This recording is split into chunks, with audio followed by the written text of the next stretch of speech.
Hello everyone, I do hope you have a good day everyone, and sorry for it being so long since I've made an English speaking video, but we are back, hopefully on schedule, and this is the week of the 18th to the 24th of January 2021. I'm not quite sure if I said a Happy New Year to everyone, so Happy New Year, and hopefully it will be a better year than the last one. So I'm going to start without further ado with the cards for this week.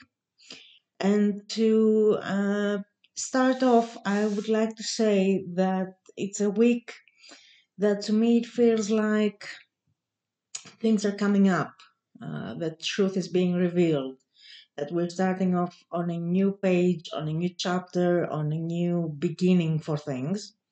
And as the sun is heading on to Aquarius season in Aquarius month, it feels like the vibrations are getting higher. So I would say to grab this chance to start something new, to make something for yourselves, to actually feel gratitude and feel pleasure, feel love, feel happiness, feel all the high high octave, high vibrational feelings. uh, give your gratitude out to the universe for everything that you have, because it feels to me like we have a lot of things that we're not using, and we are still getting into that mentality that we need more in order to be happy. But we don't need more in order to be happy. We just need to feel happiness for what we have, to feel the abundance of what we already have, and what we're grateful for. So use this week as a reminder of what you're thankful for, and give thanks where are due. To start, we have the month of Capricorn, and this is the Devil card, of course, but it's also the card of Capricorn. To me, this card it's not only about the month of Capricorn that we're leaving behind. It's also about the meaning of the devil, and the meaning of the devil is human weaknesses. It's how we are still imprisoned in the human weaknesses, in the human low vibration, in the human addictions.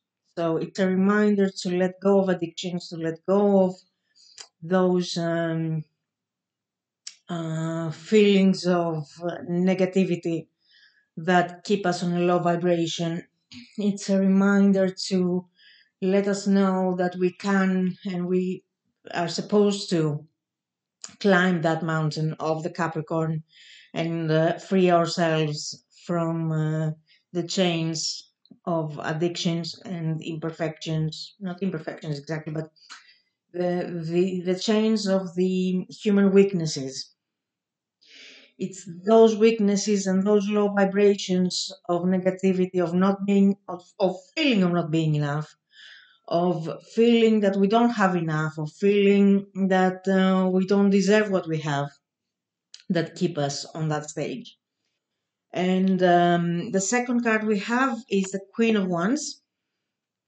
It's a fire queen, and of course she has wisdom. Of course she's sure of herself. Of course she knows her power, and she's using it to light up the flame of of true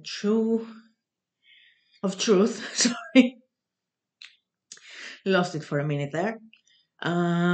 She's lighting up the torch of freedom, the torch of everything that she represents. To me, it's a Sagittarius card, of course, because I do feel that the acorn on the top and the fire under her, it's about the fire of Sagittarius. It speaks to me about traveling far and wide, about learning new things, about becoming more humanitarian. So use that energy to reveal your true self and to light up your own flame of passion in order to raise up your vibration and to get out of the Capricorn imprisonment into what they made us say that happiness is. And happiness is not about what you have, it's about what you feel and how you feel and the gratitude that you have inside and the love you're feeling. It's about feelings, it's not about materialistic happiness, to say. The next card I have is the Queen of Cups. And to me, this card, I'm not quite sure which zodiac it represents, but to me, it feels a lot about Neptune, feels a lot about Pisces. And in a way, it's reminding us to get out of our illusions, to pull back the veils of uncertainty, the veils of our illusions, the veils of the lies that we tell ourselves. So these three cards to me feel like a wake up call, a call to say, wake up and see exactly what you're doing to yourself and let go of the weaknesses that you're still hiding behind.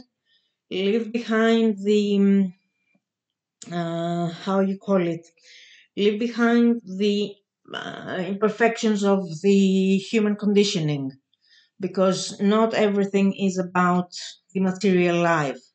Spark your own fire, use your wisdom, use your intuition, because the Queen of Cups is also about intuition, about the other realms, and about finding your true self beneath the veils of your illusions and your conditionings.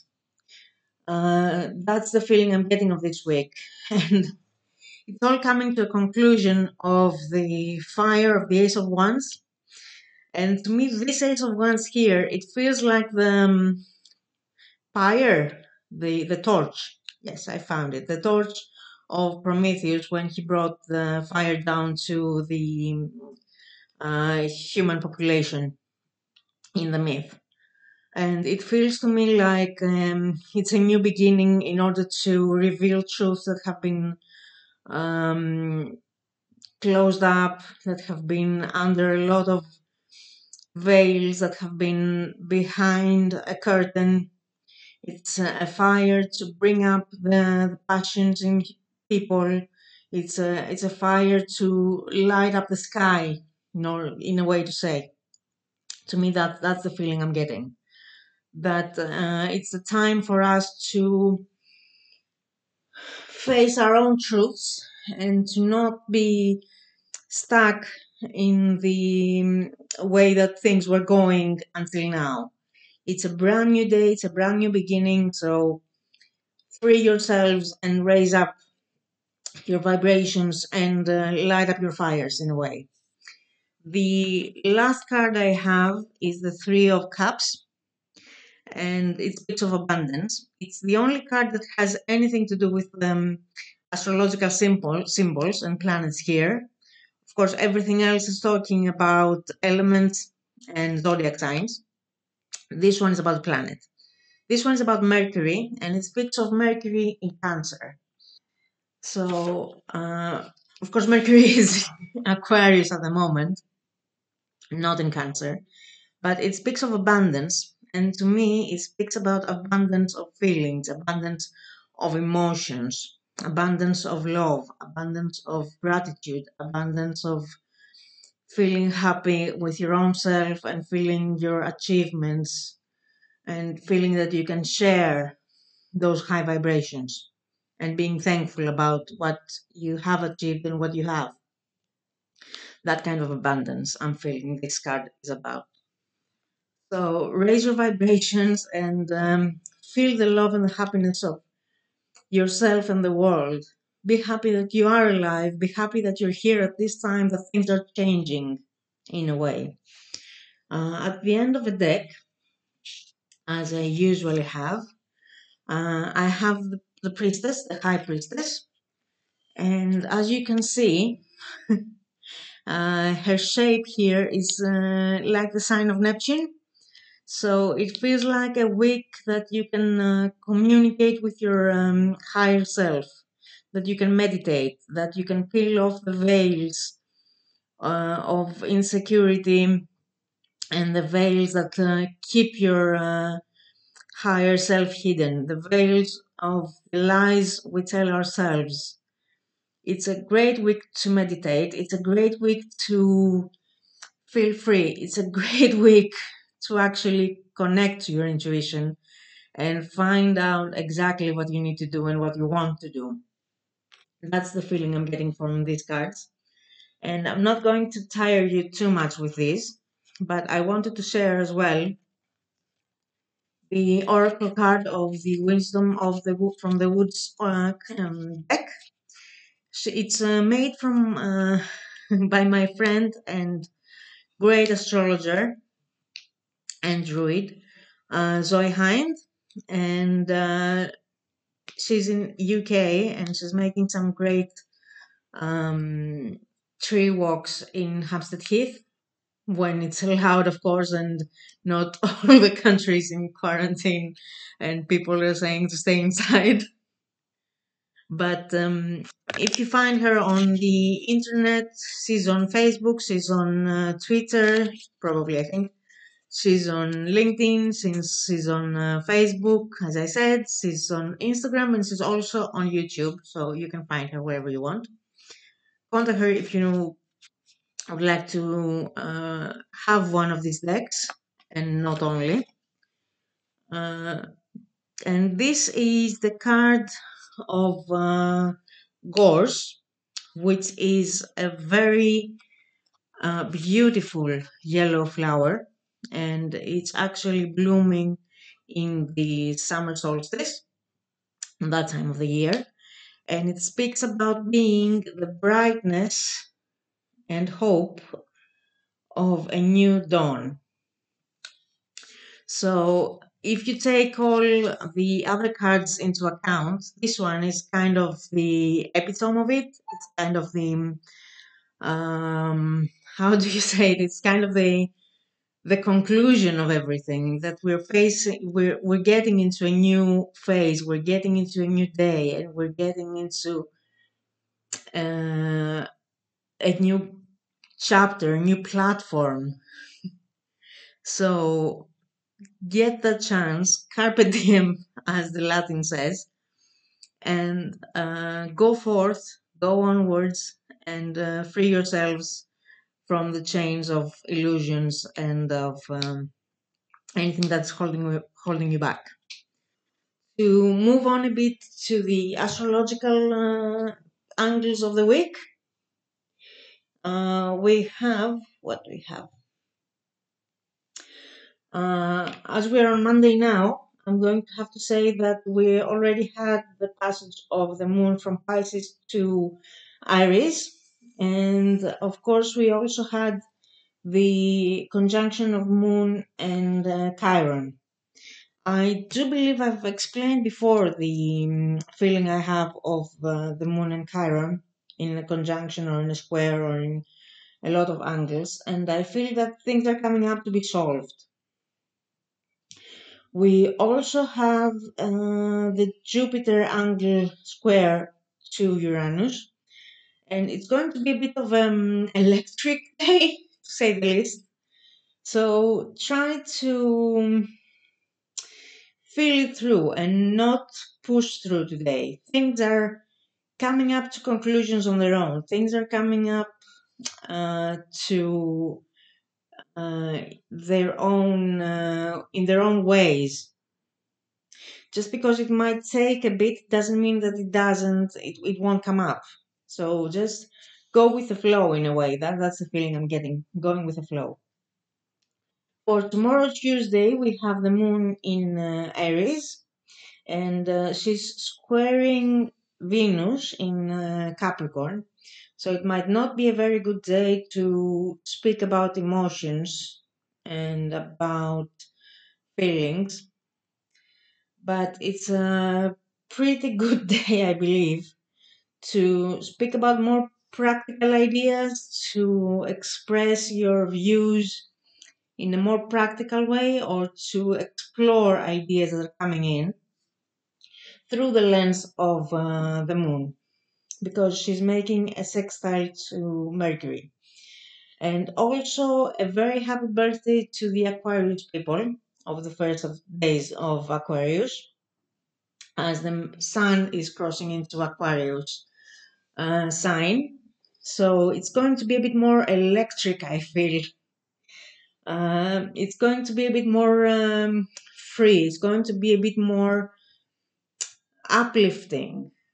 Don't be surprised if you feel a bit more electric, a bit more uplifting, a bit more energetic this week and from tomorrow onwards. On Wednesday, the 20th, we have the conjunction of Aries and Uranus.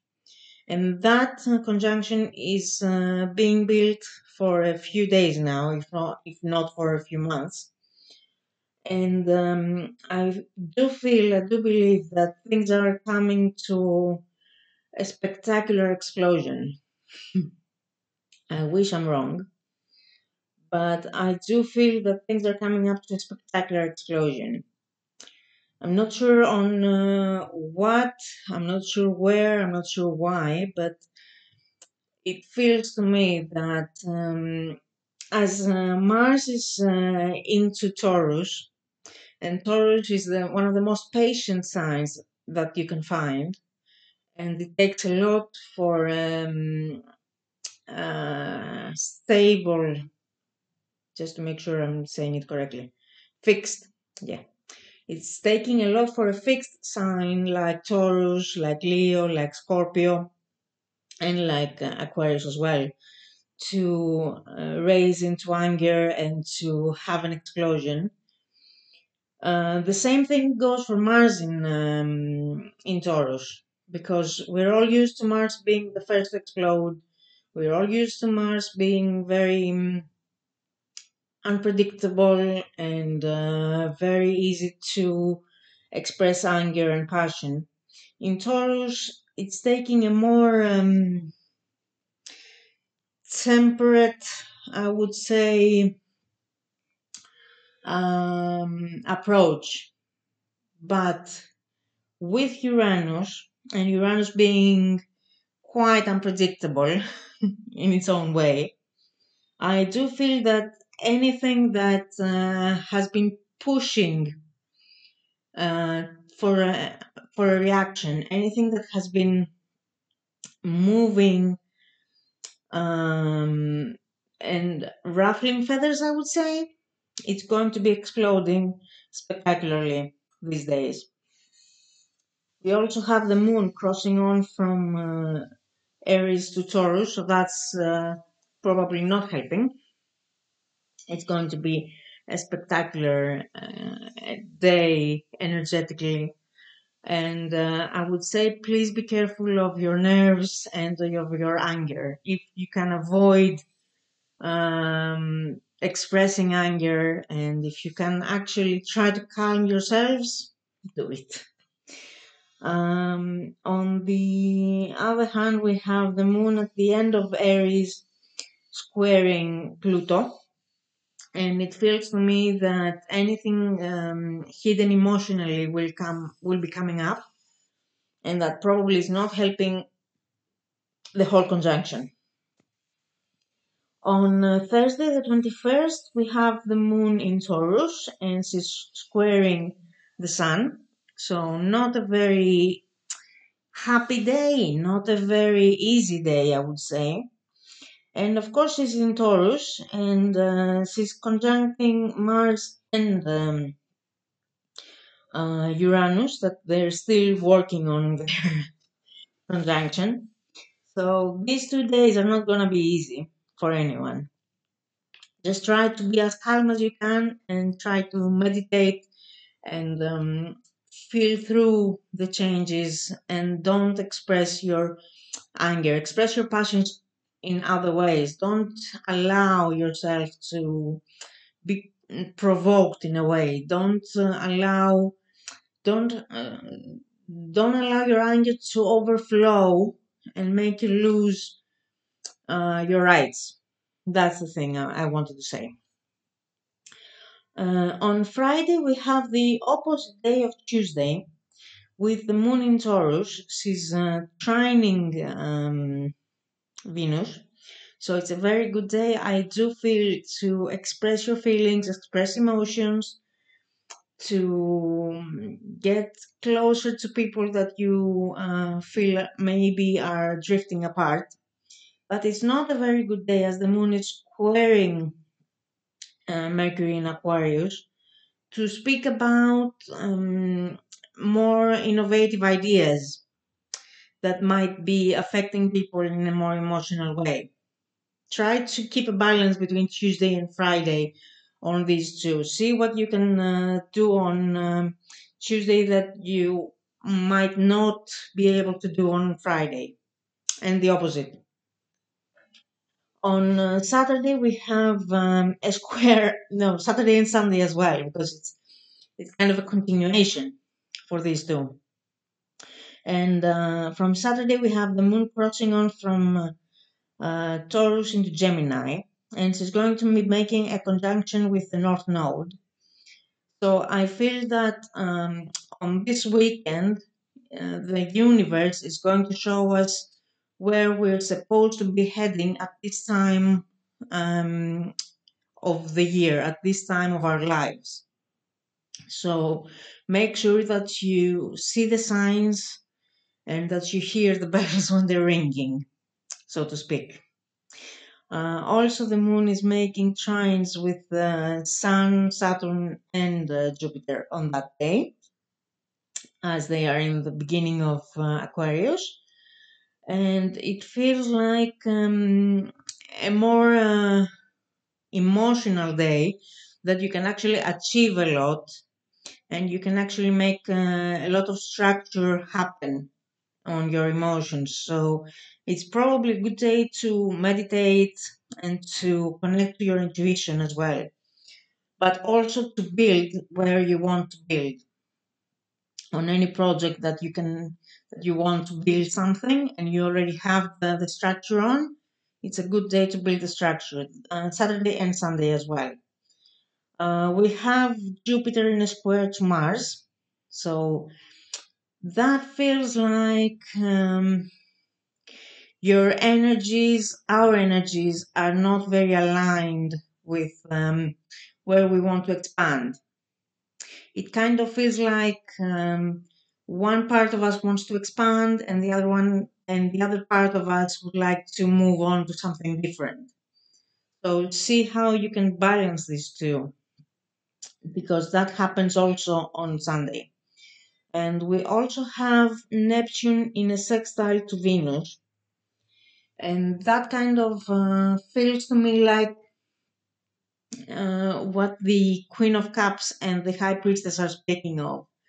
Connecting to your intuition, connecting to your higher self, meditating and peeling off the layers of your illusions, peeling off the layers of the lies you tell yourselves. This kind of feeling I'm getting for this weekend, that we are getting a lot of work done and that we're actually getting to the truth of what we are doing and what we are supposed to do, where we want to reach at this time in our lives. So that's all I would like to say for this week. I'm hoping that you enjoyed it. If you have any questions, please let me know. And I do hope that you enjoy the English translation as well. Sometimes I know I'm missing some words and I'm searching for words, but please excuse me for that. And if you have any ideas, if you'd like to see something new, do let me know.